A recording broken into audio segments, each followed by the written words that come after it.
जय माता दी दोस्तों, स्वागत है आपका हमारे YouTube चैनल पर। आज मैं आपको इस वीडियो में सुनाऊंगी श्री दुर्गा सप्तशती पाठ का दूसरा और तीसरा अध्याय।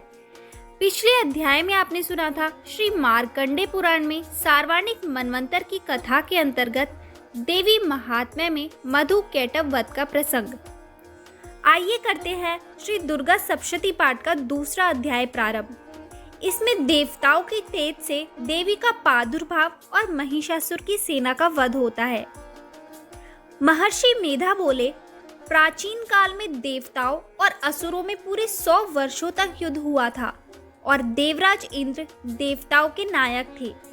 इस युद्ध में देवताओं की सेना परास्त हो गई थी और इस प्रकार संपूर्ण देवताओं को जीत महिषासुर इंद्र बन बैठा था। युद्ध के पश्चात हारे हुए देवता प्रजापति श्री ब्रह्मा को साथ लेकर उस स्थान पर पहुंचे जहां पर कि भगवान शंकर विराजमान थे। देवताओं ने अपनी हार का सारा वृतांत भगवान श्री विष्णु और शंकर जी से कह सुनाया। वह कहने लगे, हे प्रभु, महिषासुर सूर्य, चंद्रमा, इंद्र, अग्नि, वायु, यम, वरुण तथा अन्य देवताओं के सब अधिकार छीनकर सबका अधिष्ठाता बन बैठा है। उसने समस्त देवताओं को स्वर्ग से निकाल दिया है। वह मनुष्यों की तरह पृथ्वी पर विचर रहे हैं। दैत्यों की सारी करतूत हमने आपको सुना दी है और आपकी शरण में इसलिए आए हैं कि आप उनके वध का कोई उपाय सोचें। देवताओं की बातें सुनकर भगवान श्री विष्णु और शंकर जी को दैत्यों पर बड़ा गुस्सा आया। उनकी बोहें तन गई और आंखें लाल हो गई। गुस्से में भरे हुए भगवान विष्णु ने मुख से बड़ा भारी तेज निकाला और उसी प्रकार का तेज भगवान शंकर, ब्रह्मा जी और इंद्र आदि दूसरे देवताओं के मुख से भी प्रकट हुआ। फिर वह सारा तेज एक में मिल गया और तेज का पुंज वह ऐसे दिखता था जैसे कि जाज्वल्यमान पर्वत हो। देवताओं ने देखा कि उस पर्वत की ज्वाला चारों ओर फैली हुई थी और देवताओं के शरीर से प्रकट हुए तेज की किसी अन्य तेज से तुलना नहीं हो सकती थी। एक स्थान पर इकट्ठा होने पर वह तेज एक देवी के रूप में परिवर्तित हो गया और अपने प्रकाश से तीनों लोकों में व्याप्त जान पड़ा। वह भगवान शंकर का तेज था। उससे देवी का मुख प्रकट हुआ। यमराज के तेज से उसके शरीर के बाल बने। भगवान श्री विष्णु के तेज से उसकी भुजाएं बनी। चंद्रमा के तेज से दोनों स्तन और इंद्र के तेज से जंघा तथा पिंडली बनी और पृथ्वी के तेज से नितंब भाग बना। ब्रह्मा के तेज से दोनों चरण और सूर्य के तेज से उनकी उंगलियां पैदा हुई। वस्तुओं के तेज से हाथों की उंगलियां एवं कुबेर के तेज से नासिका बनी। प्रजापति के तेज से उसके दांत और अग्नि के तेज से उसके नेत्र बने। संध्या के तेज से उसकी बोहें और वायु के तेज से उसके कान प्रकट हुए। इस प्रकार उस देवी का प्रादुर्भाव हुआ था। महिषासुर से पराजित देवता उस देवी को देखकर अत्यंत प्रसन्न हुए। भगवान शंकर ने अपने त्रिशूल में से एक त्रिशूल निकालकर उस देवी को दिया और भगवान विष्णु ने अपने चक्र में से एक चक्र निकालकर उस देवी को दिया। वरुण ने अपने चक्र में से एक चक्र निकालकर उस देवी को दिया। वरुण ने देवी को शंख भेंट किया। अग्नि ने इसे शक्ति दी। वायु ने उसे धनुष और बाण दिए। सहस्त्र नेत्रों वाले श्री देवराज इंद्र ने उसे अपने वज्र से उत्पन्न करके वज्र दिया और एरावत हाथी का एक घंटा उतारकर देवी को भेंट किया। यमराज ने उसे कालदंड में से एक दंड दिया। वरुण ने उसे पाश दिया। प्रजापति ने उस देवी को स्फटिक की माला दी और ब्रह्मा जी ने उसे कमंडलू दिया। सूर्य ने देवी को समस्त रोमों में अपनी किरणों का तेज भर दिया। काल ने उसे चमकती हुई ढाल और तलवार दी और उज्जवल हार और दिव्य वस्त्र उसे भेंट किए और इनके साथ ही उसने दिव्य चूड़ामणि दी। 2 कुंडल, कंकण, उज्जवल, अर्धचंद्र, बाहों के लिए बाजूबंद, चरणों के लिए नूपुर, गले के लिए सुंदर हसली और उंगलियों के लिए रत्नों की बनी हुई अंगूठियां उसे दी। विश्वकर्मा ने उनको फरसा दिया और उसके साथ ही कई प्रकार के अस्त्र और अभेद कवच दिए। और इसके अतिरिक्त उसने कभी न कुम्हलाने वाले सुंदर कमलों की मालाएं भेंट की। समुद्र ने सुंदर कमल का फूल भेंट किया हिमालय ने सवारी के लिए सिंह और तरह तरह के रत्न देवी को भेंट किए। यक्षराज कुबेर ने मधु से भरा हुआ पात्र और शेषनाग ने उन्हें बहुमूल्य मणियों से विभूषित नागहार भेंट किया। इसी तरह दूसरे देवताओं ने भी उसे आभूषण और अस्त्र देकर उनका सम्मान किया। इसके पश्चात देवी ने उच्च स्वर की गर्जना की। उसके इस भयंकर नाद से आकाश गूंज उठा। देवी का वह कवच स्वर से किया हुआ सिंहनाद समा न सका। आकाश उनके सामने छोटा प्रतीत होने लगा। उससे बड़े जोर की प्रतिध्वनि हुई, जिससे समस्त विश्व में हलचल मच गई और समुद्र कांप उठे। पृथ्वी डोलने लगी और सबके सब पर्वत हिलने लगे। देवताओं ने उस समय प्रसन्न हो सिंह वाहिनी जगतमयी देवी से कहा, हे देवी, तुम्हारी जय हो। इसके पश्चात महर्षियों ने भक्ति भाव से विनम्र होकर उनकी स्तुति की। संपूर्ण त्रिलोकी को शोक मग्न देखकर दैत्यगण अपनी सेनाओं को साथ लेकर और हथियार आदि सजाकर उठ खड़े हुए। महिषासुर के क्रोध की कोई सीमा नहीं थी। उसने क्रोध में भरकर कहा, यह सब क्या उत्पात है। फिर वह अपनी सेना के साथ उस ओर दौड़ा जिस ओर से भयंकर नाद का शब्द सुनाई दिया था, और आगे पहुंचकर उसने देवी को देखा, जो कि अपनी प्रभा से तीनों लोकों को प्रकाशित कर रही थी। उसके चरणों के भार से पृथ्वी दबी जा रही थी। माथे के मुकुट से आकाश में एक रेखा सी बन रही थी, और उसने धनुष की टंकार से सब लोग क्षुब्ध हो रहे थे। देवी अपनी सहस्त्रों भुजाओं को संपूर्ण दिशाओं में फैलाए खड़ी थी। इसके पश्चात उनका दैत्यों के साथ युद्ध छिड़ गया और कई प्रकार के अस्त्र शस्त्रों से सबकी सब दिशाएं उद्भाषित होने लगी। महिषासुर की सेना का सेनापति चिक्षुर नामक एक महान असुर था। वह आगे बढ़कर देवी के साथ युद्ध करने लगा और दूसरी दैत्यों की चतुरंगिनी सेना साथ लेकर चामर भी लड़ने लगा और 60,000 महारथियों को साथ लेकर उदर्ग नामक महादैत्य आकर युद्ध करने लगा। और महाहनु नामक असुर 1 करोड़ रथियों को लेकर, असिलोमा नामक असुर 5 करोड़ सैनिकों को साथ लेकर युद्ध करने लगा। वाशकाल नामक असुर 60 लाख असुरों के साथ युद्ध में आ डटा। विडाल नामक असुर 1 करोड़ रथियों सहित लड़ने को तैयार था। इन सब के अतिरिक्त और भी हजारों असुर हाथी और घोड़े साथ लेकर लड़ने लगे, और इन सब के पश्चात महिषासुर करोड़ों रथों, हाथियों और घोड़ों सहित वहां आकर देवी के साथ लड़ने लगा।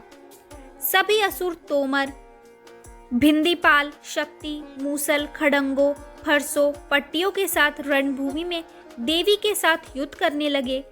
कई शक्तियां फेंकने लगे और कोई अन्य शस्त्र आदि।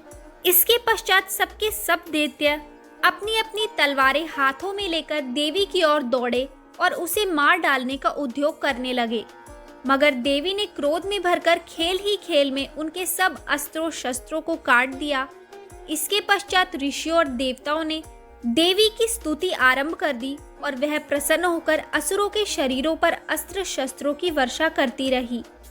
देवी का वाहन भी क्रोध में भरकर दैत्य सेना में इस प्रकार विचरने लगा जैसे कि वन में दावानल फैल रहा हो।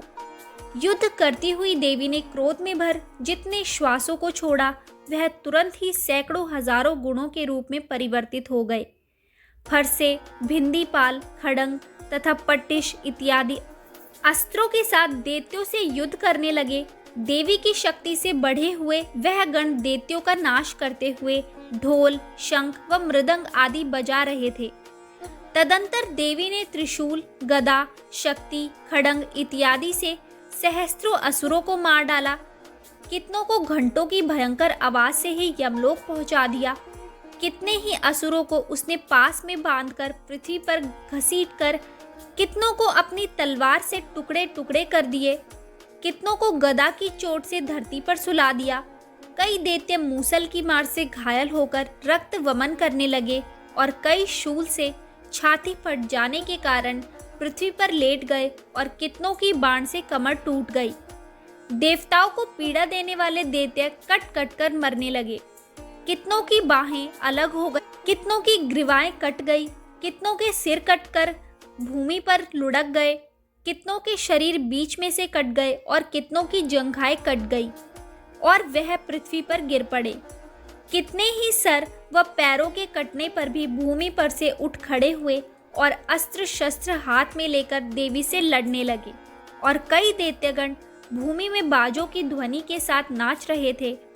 कई असुर जिनके सिर कट चुके थे बिना सर के धड़ से ही हाथ में अस्त्र शस्त्र लिए हुए लड़ रहे थे। दैत्य रह रहकर ठहरो ठहरो कहते हुए देवी को युद्ध के लिए ललकार रहे थे।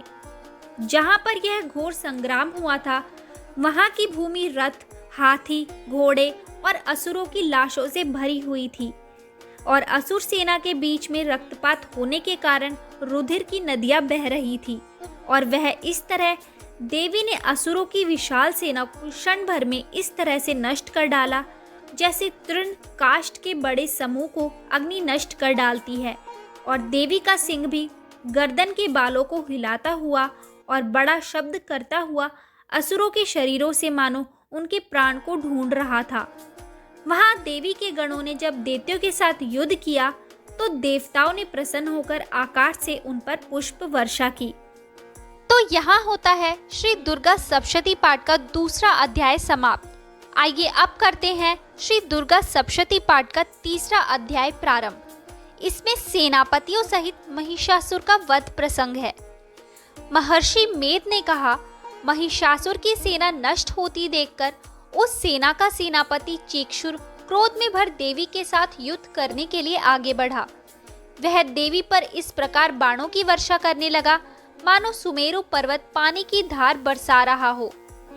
इस प्रकार देवी ने अपने बाणों से उसके बाणों को काट डाला तथा उसके घोड़ों व सारथी को मार दिया। साथ ही उसके धनुष और उसकी अत्यंत ऊंची ध्वजा को भी काटकर नीचे गिरा दिया। उसका धनुष कट जाने के पश्चात उसके शरीर के अंगों को भी अपने बाणों से बीन दिया। धनुष, घोड़ों और सारथी के नष्ट हो जाने पर वह असुर ढाल और तलवार लेकर देवी की तरफ आया। उसने अपनी तीक्ष्ण धार वाली तलवार से देवी के सिंह के मस्तक पर प्रहार किया और बड़े वेग से देवी की बाई भुजा पर वार किया। किंतु देवी की बाई भुजा को छूते ही उस दैत्य की तलवार टूटकर दो टुकड़े हो गई। इससे दैत्य ने क्रोध में भरकर शूल हाथ में लिया और उसे भद्रकाली देवी की ओर फेंका। देवी की ओर आता हुआ वह शूल आकाश से गिरते हुए सूर्य के समान प्रज्वलित हो उठा। उस शूल को अपनी ओर आते हुए देखकर देवी ने भी शूल छोड़ा और महाअसुर के शूल के 100 टुकड़े कर दिए और साथ ही महाअसुर के प्राण भी हर लिए। चिक्षुर के मरने पर देवताओं को दुख देने वाला चामर नामक दैत्य हाथी पर सवार होकर देवी से लड़ने के लिए आया और उसके आने के ही साथ शक्ति से प्रहार किया, किंतु देवी ने अपनी हुंकार से ही उसे तोड़कर पृथ्वी पर डाल दिया। शक्ति को टूटा हुआ देखकर दैत्य ने क्रोध से लाल होकर शूल को चलाया, किंतु देवी ने उसको भी काट दिया। इतने में देवी का सिंह उछलकर हाथी के मस्तक पर सवार हो गया और दैत्य के साथ बहुत ही तीव्र युद्ध करने लगा। फिर वह दोनों लड़ते हुए हाथी पर से पृथ्वी पर आ गिरे और दोनों बड़े क्रोध से लड़ने लगे। फिर सिंह बड़े जोर से आकाश की ओर उछला और जब पृथ्वी की ओर आया तो अपने पंजे से चामर का सिर धड़ से अलग कर दिया। क्रोध से भरी हुई देवी ने शिला और वृक्ष आदि की चोटों से उद्दर्क को भी मार डाला। कराल को दांतों, मुक्कों और थप्पड़ों से चूर्ण कर डाला। क्रोध हुई देवी ने गदा के प्रहार से उदत दैत्य को मार गिराया। भिंदीपाल से वाशप कल को बाणों से ताम्र तथा अंधक को मौत के घाट उतार दिया। तीनों नेत्रों वाली परमेश्वरी ने त्रिशूल से उग्रासय, उग्रवीर्य और महाहनु नामक राक्षसों को मार गिराया। उसने अपनी तलवार से विडाल नामक दैत्य का सिर काट डाला तथा अपने बाणों से दुर्धर और दुर्मुख राक्षसों को यमलोक पहुंचा दिया। इस प्रकार जब महिषासुर ने देखा कि देवी ने मेरी सेना को नष्ट कर दिया है तो वह भैंसे का रूप धारण कर देवी के गणों को दुख देने लगा। उन गणों में कितनों को उसने मुख के प्रहार से, कितनों को खुरों से, कितनों को पूंछ से, कितनों को सींगों से, बहुतों को दौड़ने के वेग से, अनेकों को सिंहनाद से, कितनों को चक्कर देकर और कितनों को श्वास वायु के झोंकों से पृथ्वी पर गिरा दिया। वह दैत्य इस प्रकार गणों की सेना को गिरा देवी के सिंह को मारने के लिए दौड़ा। इस पर देवी को बड़ा गुस्सा आया। उधर दैत्य भी क्रोध में भरकर धरती को खूरों से खोदने लगा तथा सींगों से पर्वत को उखाड़ उखाड़ कर धरती पर फेंकने लगा और मुख से शब्द करने लगा।